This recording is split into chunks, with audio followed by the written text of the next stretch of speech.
আসসালামু আলাইকুম সবাইকে। আশা করি সবাই অনেক অনেক ভালো আছেন।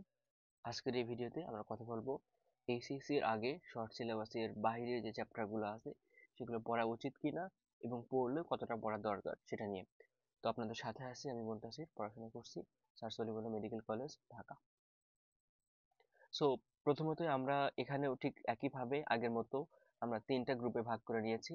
অর্থাৎ তিনটা গ্রুপ বলতে গ্রুপ এ, গ্রুপ বি এবং গ্রুপ সি। তো এই গ্রুপের ভাগ করার উদ্দেশ্য হচ্ছে যে আমরা কার কতটুকু পড়াশোনার প্রোগ্রেস আছে, অর্থাৎ টেস্ট পরীক্ষার পর আমাদের পড়াশোনার গতিটা কিরকম হয়েছিল এবং এখন যেরকম গতিটা আছে এই অনুযায়ী আমাদের শর্টের বাইরের চ্যাপ্টারগুলো পড়াটা কতটা যৌক্তিক হবে। সো গ্রুপ ওয়ান, গ্রুপ ওয়ানে যাদের পড়াশোনা অলমোস্ট 95% প্লাস বা যাদের একটা ভালো কনফিডেন্ট আছে এইচএসসি নিয়ে, আমি ক্লিয়ারলি বলি যারা এইচএসসিতে এইচএসসি পড়াশোনা একদম কাভার, ওকে নো প্রবলেম, এখন আমি যে কোনো কিছু পরীক্ষা দিলে পারবো। সো এটা হচ্ছে গ্রুপ ওয়ান। গ্রুপ টুতে যাদের পড়াশোনা 80%, অর্থাৎ আমি এইচএসসির জন্য প্রস্তুতি মোটামুটি নিছি, বাট কিছু অধ্যায় আছে আমার গ্যাপ আছে এখনো। আমার সেগুলো হচ্ছে ক্লাস করতে হবে, প্র্যাকটিস করতে হবে, এটা হচ্ছে গ্রুপ টু। আর গ্রুপ থ্রি হচ্ছে যে আমার শুধু কিছু না, বেশ ভালো কয়েকটা অধ্যায় আমার গ্যাপ আছে এবং আমার পড়াশোনা এখন আমি গুছায় ফেলিনি। সো এই কাজটা আমাদের এখন করা হলো। তো এখন এই গ্রুপ ওয়ান যারা আছে, সো যারা যদি কালকেও এইচএসসি এক্সাম হয় তাহলেও তারা পারবে। সো তাহলে তারা এখন কি করবে? তাহলে ভাইয়া, যেহেতু এখন রমজান মাস বা এখন যেহেতু টেস্টের এখনো 4 মাসের মতো সময় আছে বা 3.5 মাসের মতো সময় আছে, তুমি চাইলে 1 মাস সময়টা দিয়ে এখানে 1 মাস বা 20 দিন শহরের বাইরের চ্যাপ্টার গুলো তুমি পড়ে রাখতে পারো। ভালোভাবে পড়ে রাখতে পারবা, কারণ তোমার তো হচ্ছে এইচএসসি পড়া ডান। ওকে, তুমি আবার শর্টের বাইরের চ্যাপ্টার গুলো ডান করে ফেললা। তারপরে তুমি আবার হচ্ছে আবার এইচএসসি পড়াশোনাতে ব্যাক করো। তখন তুমি এইচএসসি যে অধ্যায়গুলো আছে সেগুলো বই পড়ো, প্র্যাকটিস করো, সিকিউ এমসিকিউ বোর্ড প্রশ্নগুলো সলভ করো। ওকে, তাহলে তোমার জন্য শর্টের বাইরে পড়া জায়েজ আছে, প্রবলেম নাই। বাট গ্রুপ টু যারা আছে তাদের পড়াশোনা মানে এখনো এইচএসসিটাই ঠিকঠাক ভাবে শেষ হয়নি, কয়েকটা অধ্যায় বাকি আছে, দেন হচ্ছে কিছু গ্যাপ আছে, তারপর পড়াশোনাগুলো গোছায় নেওয়া হয়নি। তো এই কাজটা করতে হবে কাদের? গ্রুপ টুতে। তো আগে কি করতে হবে তাহলে? যেগুলো পড়া হয়নি, গ্যাপ আছে, সেগুলো আগে কাভার করতে হবে। সো তোমার পড়া যখন 90%, মনে করবো 95% হয়ে গেছে, পড়াশোনা গুছায় ফেলেছো, তখন তুমি শর্টের বাইরের কিছু চ্যাপ্টার গুলো তুমি পড়তে পারো, সব না, কিছু কিছু চ্যাপ্টার তুমি পড়তে পারো। ধরো তুমি হচ্ছে তোমার শর্টের বাইরে মোট চ্যাপ্টার যদি আমি ধরি 20 থেকে 25টা, তুমি চাইলে 10টা চ্যাপ্টার পড়ে রাখতে পারো। তোমার জন্য এটা কোনো প্রবলেম হবে না আশা করি। তো 10টা চ্যাপ্টার পড়ার পরে আগে তুমি এইচএসসি টা কভার করবা। ওকে, তুমি ধরো তোমার এইচএসসি 1 মাসে কভার করলা, তারপরে তুমি 10 দিন বা 15 দিনে শর্টের চ্যাপ্টার গুলো একটু একটু করে পড়বা, আর হচ্ছে এইচএসসি এর পড়াটাও একসঙ্গে রাখবা, যেন তুমি এইচএসসি থেকে বিচ্যুত না হও। অ্যান্ড দেন আবার হচ্ছে শর্টের তুমি 10টা চ্যাপ্টার পড়ার পরে, 10 দিনে 10টা চ্যাপ্টার পড়ার পরে তুমি আবার হচ্ছে এইচএসসি তে ফিরলা। ফিরে যখন কি করবো, ফুল এইচএসসি তে আগে আমরা হচ্ছে ভারসাম্য করে পড়তেছিলাম এইচএসসি আর হচ্ছে শর্টের বাইরে। দেন তুমি আবার হচ্ছে সিকিউ প্র্যাকটিস করা শুরু করে দাও এবার বোর্ড পরীক্ষার জন্য। আর গ্রুপ থ্রি যারা 60 to 70%, তাদের এখনো পড়াশোনা কিছুই গোছানো হয়নি, দেন হচ্ছে কিছু চ্যাপ্টার ভালো, অনেকগুলো চ্যাপ্টার বাকি আছে, তারা আগে এইচএসসি শেষ করো। তোমাদের জন্য ভাইয়া শর্টের বাইরে চ্যাপ্টার গুলো এখন পড়ার দরকার নাই, কারণ তুমি এখন শর্টের চ্যাপ্টার বাইরে পড়তে গেলে তোমার তো এইচএসসি কাভার হয়নি, তুমি কেন শর্টের বাইরে চ্যাপ্টার পড়তে যাবা? তখন দেখা যাবে যে তোমার শর্টের বাইরে চ্যাপ্টার পড়লা, অনেক ভালো লাগলো, কিন্তু তোমার মেইনলি এইচএসসির জন্য যে অধ্যায়গুলো আছে সেগুলো তুমি খারাপ করলা। এখন দেখো, একটা সামগ্রিক কথা বলি, তোমার ধরো শর্টের ভেতরে যে অধ্যায়গুলো আছে সেগুলো কি এইচএসসি তে নাই? আছে। তাহলে তুমি এক কাজ করো না, শর্টের বাইরে যে ভেতরে যে অধ্যায়গুলো আছে সেগুলো তুমি একদম ভাজা ভাজা করে ফেলো, মানে একদম যেন তোমার ঠোঁটস্থ হয়ে যায় এরকম একটা করে ফেলো। তাহলে তুমি কিভাবে, কি লাভ তোমার এখান থেকে? এখান থেকে তোমার লাভ হচ্ছে একাডেমিকেও তুমি ভালো করতে পারবা। দেন এই অধ্যায়গুলো যেন তোমাকে অ্যাডমিশন পিরিয়ডে গিয়ে নতুন করে আর পড়তে না হয়। তুমি যেন অ্যাডমিশন পিরিয়ডে গিয়ে জাস্ট তখন শর্টের বাইরে যেগুলো পড়া ছিল না সেগুলো পড়বা, অ্যান্ড পুরো বইটা গোছায় ফেলবা। তোমার অ্যাডমিশন জার্নি 3 মাস থেকে 3.5 মাস সময়টা হবে শর্টের বাইরে যে চ্যাপ্টার গুলো আছে সেগুলো পড়া, অ্যান্ড সব পড়াশোনাকে গুছাই ফেলা। ধরো তুমি প্রথম 20 দিন বা 1 মাস শর্টের বাইরে পড়লা এবং টুকটাক হচ্ছে শর্টের ভেতরে তুমি রিভাইজ দিলা। দেওয়ার পরে তুমি কি কাজটা করবা? দেওয়ার পরে তুমি হচ্ছে বারবার হচ্ছে রিভিশন দিবে, এবার ফুল সিলেবাস তুমি রিভিশন দিবা। তাহলে কিন্তু তোমার কোনো কষ্ট হচ্ছে না। সো তুমি আগেই শর্ট নিয়ে, শর্টের বাইরে গুলো নিয়ে মাথা ব্যথা করলা, করে তোমার এসএসসি তে তুমি ঠিক মতো হচ্ছে পারলা না, তাহলে কিন্তু হবে না। তোমাকে আগে এইচএসসি ফোকাস করতে হবে। এইচএসসি এই অধ্যায়গুলো তুমি বারবার পড়ো, যেটা বললাম, যেন তোমাকে অ্যাডমিশন টাইমে এইচএসসির যে শর্ট সিলেবাসের যে অধ্যায়গুলো আছে সেগুলো যেন তোমাকে কষ্ট করে নতুন করে পড়তে না হয়। ভুলে যাওয়াটা স্বাভাবিক, তুমি রিভিশন দিলে যেন মনে হয়, এরকম একটা কন্ডিশনে যেন আসে।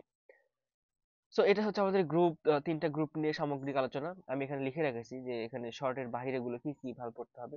তো ধরো শর্টের বাইরে ইম্পর্টেন্ট চ্যাপ্টার আসলে খুব একটা বেশি না। ধরো বোটানিতে 2টা বা 3টা, জিওলজিতে এরকম 2টা বা 3টা, ফিজিক্স কেমিস্ট্রিতে এরকম 1টা 2টা, কেমিস্ট্রিতে ইম্পর্টেন্ট চ্যাপ্টার আসলে নাই বললে চলে, বাট প্রশ্ন আসে। সো 1টা 2টা প্রশ্ন আসে, সেগুলোর জন্য একাডেমিক স্টাইলে আমাদের কোনো ক্লাস করতে হয় না। আমরা মেডিকেল স্ট্যান্ডার্ড ক্লাস বলি, বা ওয়ান শট টাইপের ক্লাসগুলো পাওয়া যায় ইউটিউবে, অ্যাভেলেবল অনেক আছে।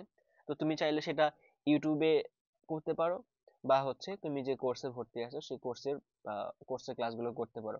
কখন করবা আমি বলে দিয়েছি, গ্রুপ 1 2 3 ক্ষেত্রে কখন করা দরকার সেগুলো বলে দিয়েছি, সেই সময় তুমি করে ফেলবা। এন্ড হচ্ছে সময় লাগবে তোমার হয়তো 20 দিন বা 1 মাস, তাহলে সম্ভব। তাহলে কি করবে ভাইয়া, প্রথমে ইউটিউব থেকে একটা ক্লাস দেখে নিবা, দেন তুমি টেক্সট বুকটা রিডিং পড়বা এবং দাগাবা।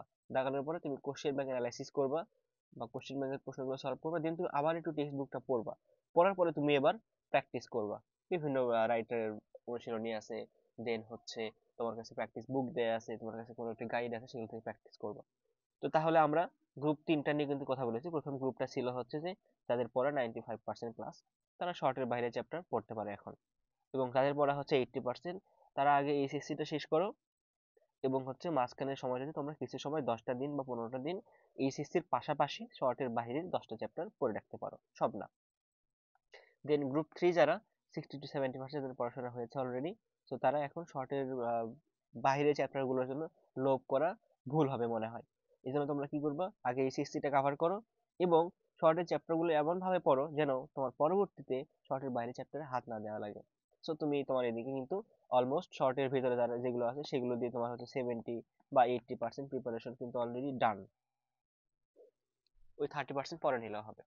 সো সারাংশ আমি বলে রেখেছি অলরেডি, যে আগে আমরা শর্টের ভেতরে যে চ্যাপ্টার গুলো আছে সেগুলো ভাজাভাজি করে ফেলবো, একদম ঠোঁটস্থ করে ফেলবো। ঠোঁটস্থ বলো আত্মস্থ বলো। এরপরে এটা হচ্ছে এইচএসসি তেও লাভ, অ্যাডমিশনেও লাভ, এবং অ্যাডমিশনের জন্য নতুন করে হাত না দেওয়া লাগে।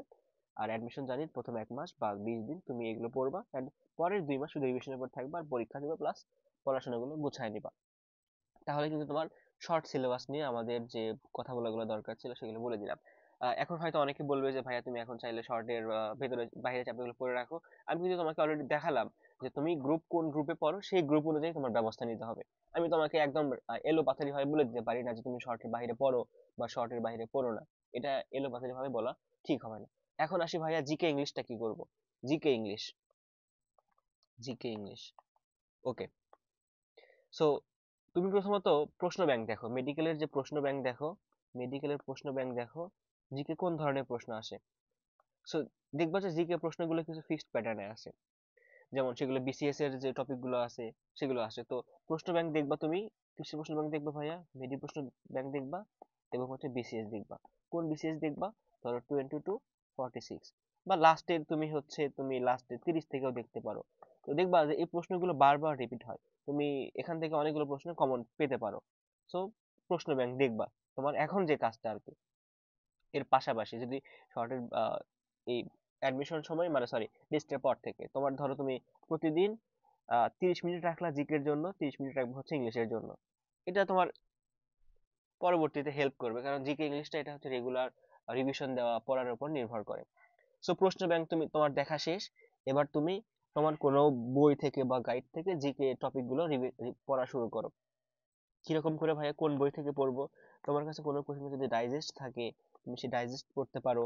তাহলে কি পড়তে পারো ভাইয়া, ডাইজেস্ট, তুমি ডাইজেস্ট পড়তে পারো, লেখাটা খারাপ হচ্ছে, ডাইজেস্ট পড়তে পারো। তুমি চাইলে এমপি3 পড়তে পারো, এমপি3 বাংলাদেশটা পড়তে পারো। এবং এবার যেহেতু আবার আন্তর্জাতিকও অ্যাড হয়েছে, চাইলে আন্তর্জাতিকও পড়ে রাখতে পারো, প্রবলেম নাই। এমপি3 পড়বা, অথবা তুমি জয়কলির একটা বই পাওয়া যায়, জয়গুলির, ওটা হচ্ছে বাংলাদেশ বিষয়বলী বই, এটা হচ্ছে বাংলাদেশ বিষয়বলী বই যেটা আছে। তো এই 3টা বইয়ের যে কোনো একটা বই থেকে তুমি পড়লেই হলো। তো এটা তো বললাম হচ্ছে কি নিয়ে বলো তো, জিকে নিয়ে। ইংলিশ নিয়ে কি করবে ভাইয়া, ইংলিশ। সো ইংলিশে আহ ইংলিশে তোমার যেটা দরকার সেটা আগে কোন কোন টপিক থেকে প্রশ্ন আসে তুমি আগের মতো একইভাবে প্রশ্ন ব্যাংক দেখবা। কিসের প্রশ্ন ব্যাংক দেখবে এবার? এবার জাস্ট তুমি মেডিকেলের প্রশ্ন ব্যাংকটা দেখো। মেডিকেল প্রশ্ন ব্যাংক দেখলে কোন কোন টাইপের প্রশ্ন আসে। এবার তুমি তোমার প্র্যাকটিস বুক থেকে, আমি সাজেস্ট করব হচ্ছে, আমি মাস্টার থেকে পড়ছি, মাস্টার বা তুমি চাইলে অ্যাপেক্স থেকে পড়তে পারো, তোমার কাছে যেটা অ্যাভেলেবল আছে আর কি। এখান থেকে এই যে টপিকগুলো যেগুলো আছে, তুমি এখান থেকে কিছু টপিক পাও, ফিক্সড টপিক পাও প্রশ্ন ব্যাংক থেকে। সেই টপিকগুলো তুমি মাস্টার বা অ্যাপেক্স থেকে পড়ে ফেলবা। ওই যে প্রতিদিন 30 মিনিট করে। অ্যান্ড এখন যেটা প্রবলেম যেটা হয় যে আমাদের মেমোরাইজিং পার্টগুলো আছে, মেমোরাইজিং যে পার্টটা সেটা তুমি চাইলে প্রতিদিন 10টা বা 15টা করে, হতে পারে সেটা হচ্ছে তোমার সাইনেন্ট, সাইনেন্ট দেন হতে পারে তোমার প্রিপজিশন, হতে পারে গ্রুপ ভার্ব, মানে মেমোরাইজিং পার্ট যেগুলো আসে। আমরা আমাদের একটা ইউটিউব চ্যানেল আছে, আমরা সেখানে একদম ফ্রি প্লেলিস্ট হিসেবে বা আমি যেভাবে পড়ছি সেভাবে একটা ভিডিও দিচ্ছি আমি, তাহলে ওটাও দেখতে পারো, বাট আমি বলতেছি না দেখো আপাতত। সো তোমার যে মেমোরাইজিং পার্টগুলো আছে এগুলো তুমি প্রতিদিন 15টা করে দেখতে পারো। অ্যান্ড যেটা মোস্ট ইম্পর্টেন্ট সেটা হচ্ছে যে তুমি ধরো আজকে 15টা পড়লা, কালকে যখন নতুন 15টা পড়বা, এই নতুন 15টা পড়ার পাশাপাশি আগের 15টা একবার চোখ বুলাই নিবা বা রিভিশন দিবা। দেন তুমি ধরো এবার তোমার 30টা ডান, পরের দিন তুমি আরো 15টা পড়বা। 15টা পড়ার সময় এই 30টায় তুমি একবার চোখ বুলাই নিবা। সময় কম লাগবে বাট চোখ বুলাই নিবা, তাহলে হবে কি তুমি জিনিসগুলো ভুলে যাবা না। তাছাড়া তুমি যদি এরকম করো যে প্রথম দিনে যে 15টা পড়ছিলা, তুমি বিশ্বাস করো 10 দিন পরে ওই 15টা তুমি 15টা মনে রাখতে পারবে না, ভুলে যাবা। ভুলে যাওয়া স্বাভাবিক, এর জন্য তুমি প্রতিদিন একটু চোখ বোলাবা, একটু একটু করে চোখ বোলাবা। তাহলে তোমার আশা করি মেমোরাইজিং পার্টে আর কোনো প্রবলেম হবে না। মেমোরাইজিং পার্ট কই থেকে পড়বো ভাই? একই কথা, তুমি মাস্টার বা অ্যাপেক্স থেকে পড়ে নিতে পারো। ওকে, ডান। সো তাহলে আমরা কিন্তু জিকে ইংলিশটা বলে দিলাম। জিকে ইংলিশে আমরা ধরো প্রতিদিন 1 ঘন্টা করে সময় দিলেও মোর দেন এনাফ। আর কেউ যদি বলো যে না আমি ওই গ্রুপ 3 যারা আছো তাদের জন্য এটা না, এটা হচ্ছে গ্রুপ 1 আর গ্রুপ 2-র জন্য হচ্ছে জিকে ইংলিশটা এখন পড়ে রাখতে পারো। সো আমরা মোটামুটি সবই বলে ফেললাম যে আমাদের এইচএসসির আগে শর্ট সিলেবাসের বাইরে পড়া উচিত কিনা, জিকে ইংলিশ কিভাবে পড়বো, মেডিকেল স্ট্যান্ডার্ড। সো তাহলে আশা করি বোঝা গেছে সবকিছু। তো এই পর্যন্ত দেখার জন্য সকলকে ধন্যবাদ। আসসালামু আলাইকুম।